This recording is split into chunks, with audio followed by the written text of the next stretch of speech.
How's it going, guys? So today we are going to be looking at the reactivity series and single replacement reactions in a little bit more detail.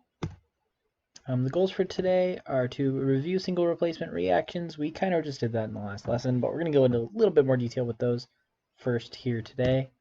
Then we want to learn about what the reactivity series actually is, because I'm assuming that most of you have never even heard of it. And then we're going to be able to predict whether or not a single replacement reaction will occur based on its reactants. So this is kind of adding a little bit of a wrench in the works of what we just covered in predicting products of chemical reactions, which I know is super fun because, that wasn't hard enough on its own. What we're looking at here is basically just that there's going to be some metals that won't react with some compounds in those single replacement reactions, and we're going to give you a look at what causes that and how you're going to be able to identify those types of reactions looking at those reactants. All right, so it'll be worth having this document open. It should be on your computer somewhere. This is just the metal reactivity series. There will be a slide on it later, but you're going to want to use this to be able to follow along to see what I'm actually talking about here. So for starters, we're going to be reviewing single replacement reactions. So single replacement reactions will occur when a single element reacts with a compound. Often this element, the single element that's by itself, will be a metal. And usually if it is a metal, it's going to be interacting with an ionic compound and replacing the metal or the cation that is within the compound. The general formula listed here is in T, R, and S instead of A, B, and C, but it's the same general idea. Got a single element plus a compound goes to a new compound plus a new single element. So these are some examples of single replacement reactions. We've got magnesium reacting with sulfuric acid, H2SO4, to form hydrogen gas, H2, and magnesium sulfate, MgSO4. Then we've got iron oxide, or rust, reacting with solid carbon. Goes to form solid iron and 3CO2 carbon dioxide. And in that last reaction, we've got magnesium plus copper nitrate going to magnesium nitrate plus copper. So here, this is going to be a little bit of a review for you guys, but I'm going to give you a chance. I want you to go ahead and predict the products of these single replacement reactions. And I will give you a hint, they are all single replacement reactions. They are all correctly balanced. So go ahead, give that a shot, and then we will go over it in just a second.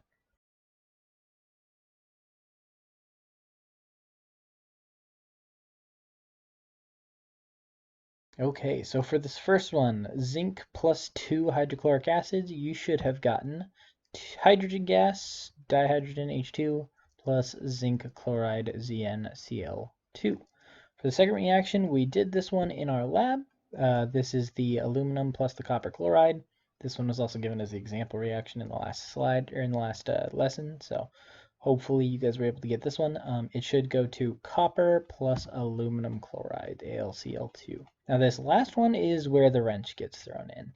Copper plus aluminum chloride actually does not perform a reaction. You can see this because once you did run that aluminum being dissolved effectively in copper chloride, the copper that came out, that rust-looking dark matter stuff, didn't go back into solution. You couldn't reverse that reaction. And this has to do a lot with what we're actually here to talk about today, which is the reactivity series. So next up, we're going to learn about the reactivity series.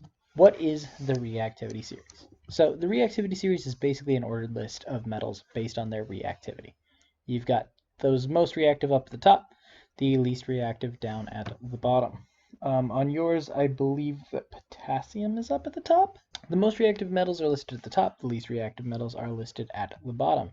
And hydrogen is included in this list mostly because it is often acting as a cation, specifically in acids. So as we saw in those previous examples in H2SO4, hydrogen was actually acting as the positive ion, the cation, to SO4's 2- charge. So when magnesium replaced it, it went to H2. The hydrogen is part of the reactivity series because you will often see some metals interacting with acids, which just have hydrogens as their positive, and others that will not. So this is the reactivity series. As you can see, potassium, sodium, calcium, etc., etc. You guys can read that. But the most reactive up at the top are the elements that react with water. So there's potassium, sodium, and calcium. Calcium is a relatively weak reaction compared to sodium and potassium. You guys saw sodium reacting with water multiple times. Magnesium can also kind of react with water, but it's a very, very slow reaction. It's really not worth watching. It wouldn't be nearly as interesting. But it does readily react with acids, as does everything down to lead. Hydrogen, of course, does not interact with acids. We haven't talked much about acids, but hydrogen, the extra hydrogens as the cations in an acid is actually what makes it an acid. So obviously hydrogen doesn't replace itself, or it doesn't really, it's not a reaction because you've got the same things being formed if it does form anything. And then copper, mercury, silver, and gold there at the bottom are so unreactive that they won't even react with most acids. This slide here is just a more detailed version. It has a few different metals on here. It also has carbon in parentheses as like kind of a comparison thing. But I thought this was kind of cool. I'll post it up on the classroom because it is an interesting thing to see, but it has the reactions with cold water, steam, air, and oxygen, dilute acids, and then the extraction methods as well for a whole bunch of different ones. Kind of cool thing to look at if you're interested. It's also just nice and colorful and shiny. I don't know. I thought it was cool. Anyway, how do we use the reactivity series? How is this actually useful to you guys? So when we see a single replacement reaction that involves metals, we're going to have to look at the reactivity series to determine whether or not a reaction is actually going to occur. If this metal that is a single element is more reactive, so if it's higher on that list than the metal in the compound, then a reaction will occur.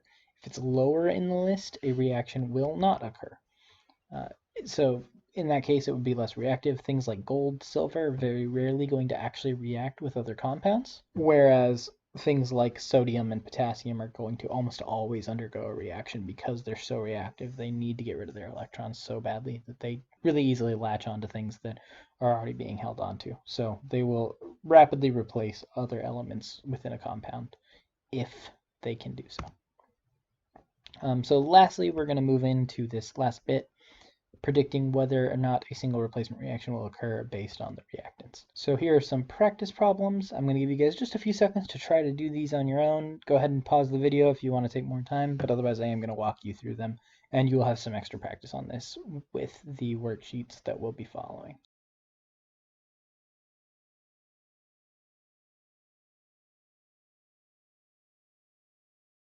Okay, so for this one, if we look here, we've got magnesium and we've got zinc. And if we look over at our reactivity series, we see magnesium is right here, zinc is down here. So that means that we have the magnesium is more reactive than the zinc. So we are actually going to go forward with this reaction. So we're going to get Zn plus MgNO3 2. For the second one, we've got magnesium again, and this time we have silver, which is way down here. So most of the time, if silver is part of your compound, you're probably going to have a reaction unless gold is the thing trying to replace it. So we will go forward with this one as well. In this case, we're going to have 2Ag plus MgNO3 2. Now this last one, we've got magnesium one more time, and this time we have sodium. So if we look over at magnesium, we see this right here. Sodium is actually more reactive than magnesium, so this reaction is not going to take place.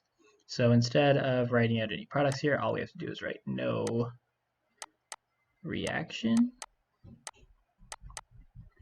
Or if you want to simplify it because you're writing with a horrible pen on a tablet and you have terrible handwriting to begin with, you can just do NR. So that's all you have to do for those. It's hopefully not going to be too terribly difficult for you. You're literally just comparing it on those charts and then deciding whether or not your more reactive element is the single one that's over by itself. One last thing to note before you go on to do that practice worksheet is that if you see a metal compound with a number in Roman numerals next to it, that tells you what the charge of that ion is going to be when it's formed by the metal. So in this case, you would have copper would form a 2+ ion. So if you were going to be bonding with, say, chlorine, you would need CuCl2. If you were bonding with oxygen, it'd just be CuO. This iron also has this 2 charge, but this one you'll see has the 3.